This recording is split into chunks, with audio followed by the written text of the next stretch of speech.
Ceasefire now! Ceasefire now! Ceasefire now! Ceasefire now! Ceasefire now! Ceasefire now! Ceasefire now! Ceasefire now! Ceasefire now!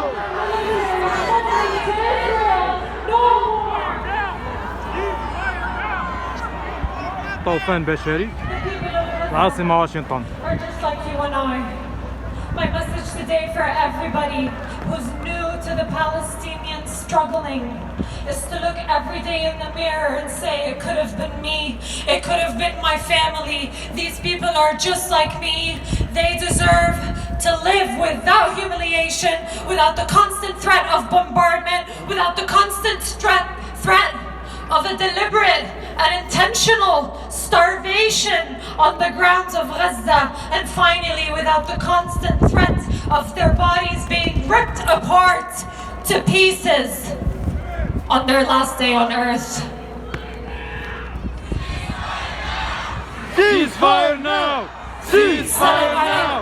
Ceasefire now! And again, ceasefire now! Finalize with, may peace be upon you, may peace be with Palestine and the people of Gaza. Long live Palestine. Assalamu alaikum, DC. Free Palestine!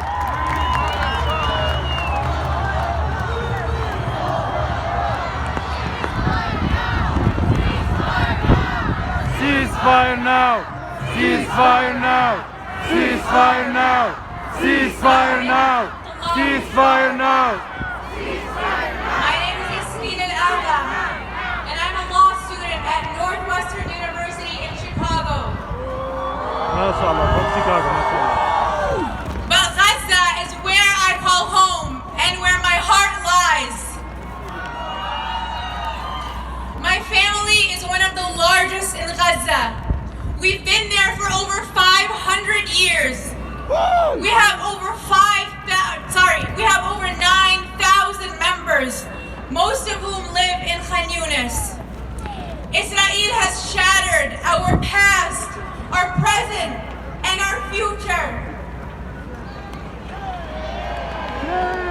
Just in the last 3 months, Israel killed 120 members of my family. 31 of them were children. The youngest was just a few months old. In the weeks leading up to their deaths, they suffered immensely. 2 of my relatives left their home to find desperately needed food. They came back to discover that Israel had bombed their home and that their mother, father, sister were all killed and buried under the rubble. Shame. As the surviving brothers desperately dug through the rubble by hand for the dismembered body parts of their family members, of their parents, of their beloved sister, Israel dropped another bomb on their house, killing both of the brothers as they dug for their family. Shame. Yasser and Ro'a were 2 siblings, aged 6 and 14, whose dead bodies were only removed from their demolished home a few days ago, 1 month after an Israeli airstrike killed them in their home. Their younger brother, who was only a few years old, was the one who discovered their bodies. He sobbed into his mother's arms as he told her, their eyeballs are decayed. Their eyes are empty from their sockets. This is the lasting memory he has of his 2 older siblings.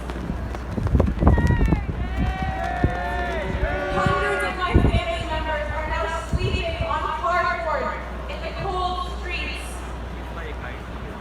Many of us are taking refuge in hospitals and in schools. One of my family members is 81 years old, and he froze to death in the street.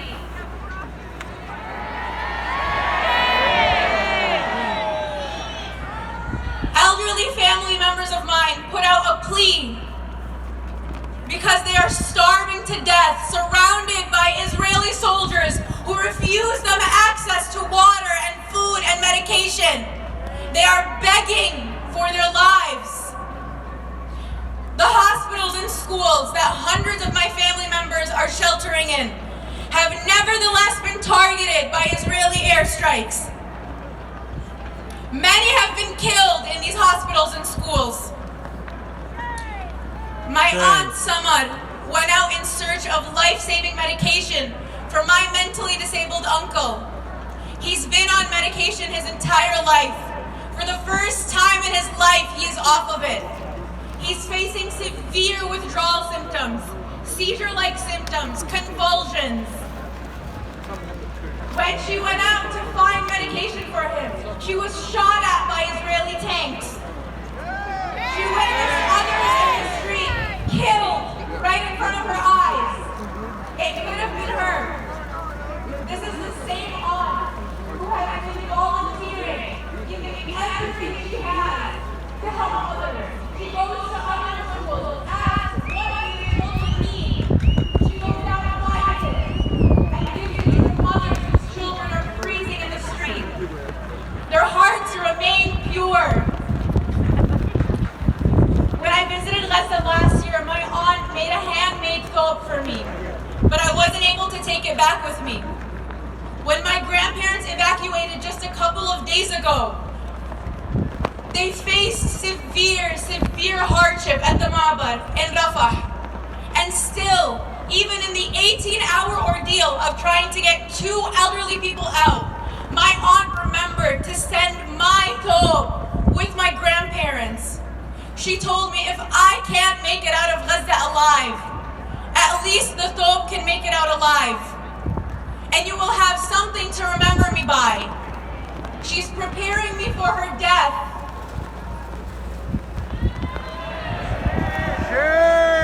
Nothing remains for the survivors. Where once there were streets, businesses, and buildings with the Al-Agha name emblazoned on them, including my own home, my grandmother's centuries-old home, there's now only dust.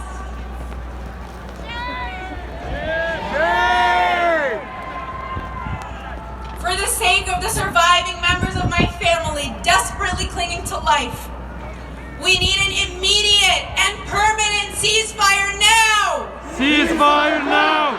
Ceasefire now! Ceasefire now! Ceasefire now! Ceasefire now! Ceasefire now! Ceasefire now! A permanent ceasefire